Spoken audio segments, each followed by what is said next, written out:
Hello guys, welcome back to my channel Sravanthi Shravan. Hi friends, ఈ రోజు అయితే నేను మా ఫ్రెండ్ వాళ్ళ ఇంటికి వచ్చాను. రేపు వడి బియ్యం వండుకుంటున్నారు. చాలా మందికి తెలియకపోవచ్చు తెలంగాణలో ఎలా చేసుకుంటారు ఏంటని. ఫస్ట్ రేపటి కోసం ఎలా ప్రిపేర్ చేసుకుంటున్నారో ఒక లుక్ వేద్దాం, లోపలికి వెళ్దాం రండి.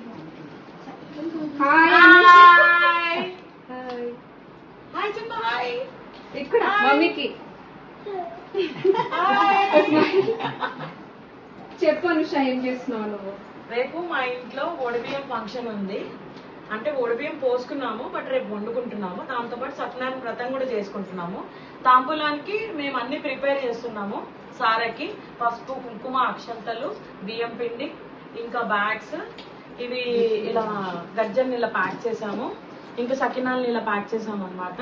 అందరికి తాంబూలంగా ఇవ్వడానికి.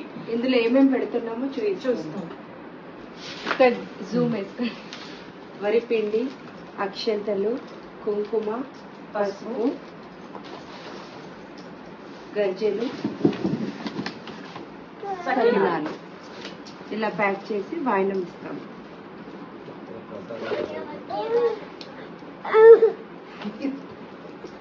అన్ని ఇలా అన్ని ఇలా ప్యాక్ చేసి పెట్టుకుంటాం అనమాట. ఇలా మనకి పసుపొట్టు ఇచ్చినప్పుడు, వడిబియ్యం పోసినప్పుడు ఇవి అందరికీ సేమ్ ఉంటాయని లేదు, బట్ తెలంగాణలో మోస్ట్లీ ఆల్మోస్ట్ 80% వరకు అయితే సేమ్ ఉంటాయి. ఇలా పసుపు, కుంకుమ, బియ్యం ఇవన్నీ సారా ఇవ్వడం అయితే ఆల్మోస్ట్ సేమే ఉంటుంది. కొంతమందికి ఎక్కువ, కొంతమందికి తక్కువ అంతే. ఫస్ట్ టైం పోసినప్పుడు అయితే చాలా చాలా బాగా చేస్తారు ఎవరైనా కూడా. కష్టపడి చాయ్ తాగుతుంది, కొంచెం రిలాక్స్ చేయండి. ఇవన్నీ ప్యాక్ చేసింది పిల్ల. అలా పనులు చేసుకుంటూ మధ్యలో మధ్యలో జోక్ చేసుకుంటూ అలా ఆల్మోస్ట్ నైట్ 11 అయిపోయింది మేము చేసుకునే వరకు. అంటే నేనైతే ఏం హెల్ప్ చేయలేదు అనుకోండి. ఈ సారీ అనేది మనం ఎంతమందిని ఇన్వైట్ చేస్తే అన్ని ముందు రోజే ఇలా ప్యాక్ చేసి పెట్టుకుంటారు. సో దట్ ఏంటంటే నెక్స్ట్ డేకి కొంచెం ఈజీగా అయిపోతుంది, తొందరగా అయిపోతుంది అని చెప్పేసి. వడి బియ్యం తెలంగాణ వాళ్ళకి చాలా స్పెషల్. అందులో పెళ్ళైన తర్వాత ఫస్ట్ అంటే 5 years లోపు పోస్తారు. ఈ మధ్యలో పిల్లలు పుట్టిన, ఇల్లు కట్టినా కూడా పోసుకోవచ్చు. ఈ సైడ్ ఎలా పోస్తారో ఒకసారి చెప్పు నువ్వు. యాక్చువల్లీ వడిబియ్యం పోసుకున్నాను అండ్ రేపు మేము వండుకోబోతున్నాము. ఈవెన్ మేము రేపు సత్యనారాయణ స్వామి వ్రతం చేస్తున్నాను. నాకంటే ఇన్ డీటెయిల్ గా మా అత్తయ్య గారు చెప్తారు, నేను తనకి ఇస్తున్నాను. మాది తెలంగాణది. 5 years ఒకసారి వాళ్ళ మమ్మీ వాళ్ళు ఓడి బియ్యం పోసారు. దాంట్లో పసుపు, కుంకుమ, అక్షంతలు, గజ్జలు, సకినాలు ఇవన్నీ పెడతారు. అవన్నీ ఏంటంటే మేము ఇంట్లో సత్యనారాయణ పూజ చేసుకొని ముత్తైదులకు ఒక్కొక్కటి వాయినంగా ఇస్తాము. పసుపు, కుంకుమ, అక్షంతలు, గిఫ్ట్గా ఒక జూట్ బ్యాగ్, ఇవన్నీ తలా ఒకటి ఇచ్చి అందరికి భోజనాలు పెట్టేసి పంపిస్తాం.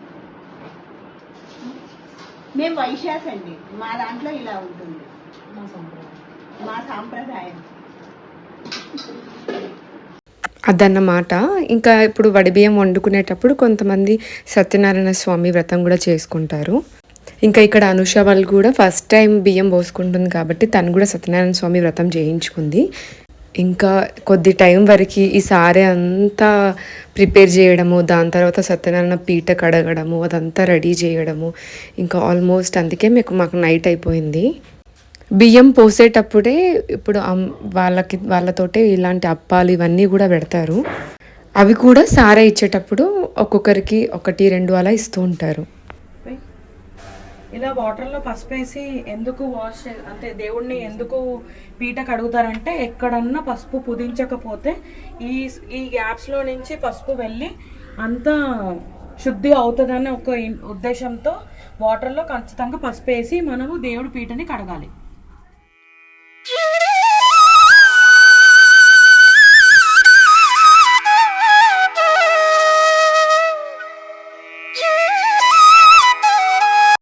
ఎలాంటి శుభకార్యానికైనా, బియ్యం వండడానికైనా, ఇళ్ళల్లోకి వెళ్ళడానికైనా చాలా వాటికి సత్యనారాయణ స్వామి వ్రతాన్ని చేయడానికైతే ఇష్టపడతారు. ఎందుకంటే మనకి పెళ్ళి అయిన తర్వాత కూడా ఖచ్చితంగా సత్యనారాయణ స్వామి వ్రతం అయితే చేయిస్తారు.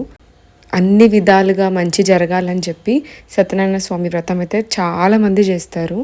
పీటనంతా మంచిగా కడిగిన తర్వాత పసుపు నీళ్లు కలిపి అదంతా ఫస్ట్ మొత్తం రుద్దేస్తారు పీటకైతే. దాని తర్వాత ఇలా బొట్లు పెడతారు. పసుపు, కుంకుమ, బియ్యం పిండితో అయితే పీటని మొత్తం బొట్లతో అయితే పెడతారు. దాని తర్వాత మధ్యలో కూడా ఇలా ముగ్గేసుకొని రెడీ చేస్తారు. అసలు ఇప్పుడు చాలా రకాల సత్యనారాయణ స్వామి పీటలు వస్తున్నాయి, కానీ ఎంతైనా అప్పట్లో మనం ఇలా చేసిన ఈ పసుపు పీటలు అంటే భలే అందంగా అసలు కళగా కనిపిస్తాయి. ఇప్పుడు రోజులు మారుతున్న కొద్దీ చాలా డిఫరెంట్ రకరకాలవి వాడుతున్నారు, కానీ దీనికి ఉన్న అందము ఆ కళ అసలు దేనికి రాదనిపిస్తుంది. అంటే ఎవరిష్టం వాళ్ళది. ఇలా ముగ్గులతో మొత్తం పెట్టిన తర్వాత ఫస్ట్ అయితే మామిడి కొమ్మలతో కట్టేసుకోవాలి. ఇలాంటివంటే అసలు పిల్లలకి ఎంత ఇంట్రెస్ట్ కదా. ఇక చూసారు కదా ఈ పాప ఎంత బాగా కూడా హెల్ప్ చేస్తుందో. తను కూడా అందరితో పాటు మెల్కొని అసలు చాలా బాగా హెల్ప్ చేసింది. ఇంకా ఫస్ట్ మామిడి కొమ్మలు పెట్టిన తర్వాత బంతి పూలు పెట్టేసుకొని అరటి ఆకులు కూడా ఖచ్చితంగా పెడతారు. 4 సైడ్ల 4 అరటి ఆకులు. ఇంకా మిగతాదంతా ఆప్షనల్, మనకి నచ్చినట్టు మనం అలంకరించవచ్చు. ఎక్కువ వరకైతే సత్యనారాయణ స్వామి పీటకైతే ఇలా బంతి పూలనే ప్రిఫర్ చేస్తారు. వీళ్ళకైతే నేను కొత్తగా చూస్తున్నాను, ఇలా తొట్లి అని ఇలా మధ్యలో అయితే పెట్టారు స్వామివారి పైన. అందరూ చాలా వరకు 80% సేమ్ చేసుకుంటారు, కానీ చిన్న చిన్న చేంజెస్తో ఎవరికి కొన్ని యాడ్ చేసుకుంటారు. మొత్తానికి లాస్ట్ అయితే ఇలా అందంగా రెడీ అయితే అయిపోయింది సత్యనారాయణ స్వామి పీట అయితే. చాలా చక్కగా ఉంది కదా. ఇంకా మార్నింగ్ టైం ఉన్న వాళ్ళు కూడా మార్నింగ్ కూడా అలంకరించుకుంటారు. ఇంకా మొత్తం అయిన తర్వాత నెక్స్ట్ డేకి అయితే ఇలా దేవుణ్ణి పెట్టేసుకున్న తర్వాత సత్యనారాయణ స్వామి పూజ అయితే చాలా బాగా జరిగింది. ఇక్కడ ఇంకా కొన్ని నేను బియ్యం పోసేటప్పుడు ఎలా పోస్తారు అన్న కొన్ని క్లిప్స్ అయితే నేను యాడ్ చేశాను. బియ్యం పోసే మార్నింగ్ అయితే ఫస్ట్ కొత్త బట్టలు పెట్టిన తర్వాత, బట్ వీళ్ళు దాంట్లో ఏంటంటే బియ్యం పోసే ముందే కడుపంతా నింపుకున్న తర్వాత బియ్యం పోస్తారంట. కొంతమంది ఏంటంటే ఏం తినకుండా పోసుకుంటారు. కొత్త బట్టలు వేసుకున్న తర్వాత ఆ కొత్త బట్టల్లోనే బియ్యం అనేది పోయడం స్టార్ట్ చేస్తారు. ఆ రోజే కొంతమంది మెట్టెలు కూడా చేయించుకుంటారు. 5 మంది అయితే ఇలా బియ్యాన్ని కలిపిన తర్వాత దాంట్లోకి చిన్న అద్దాలు, దువ్వెన, కుంకుమ బరిణలు ఇలా యాడ్ చేస్తారు పసుపు బియ్యంలోకి. 5 kgs, 10 kgs, 15 kgs, 25 kgs అని అలా డిఫరెంట్గా ఉంటుంది. కానీ పోసే విధానం కానీ హారతి కానీ ఆల్మోస్ట్ అవన్నీ సేమ్ ఉంటాయి. మీ సైడ్ ఎలా ఉంటుంది అనేది నాకు కామెంట్స్లో చెప్పడం మర్చిపోకండి. బియ్యం పోసేటప్పుడు కూడా బియ్యంలో నూనె, నెయ్యి, పసుపు ఇలా అన్నీ వేసి కలిపేసుకున్న తర్వాత దాంట్లోకి చాలా రకరకాలవి కూడా యాడ్ చేస్తూ ఉంటారు.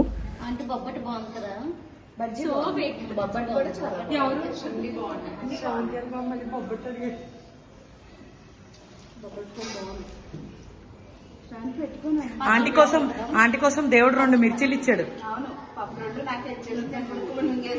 అవును, మధ్యాహ్నం ఎప్పుడో ఫంక్షన్ వెళ్తే 2 వేసుకుంటారు. అక్కడ బాగా వేసుకుంటాను, వేసుకోలేదు. బాగా చెప్తాను కొంచెం సాల్ట్ ఎక్కువైనట్టు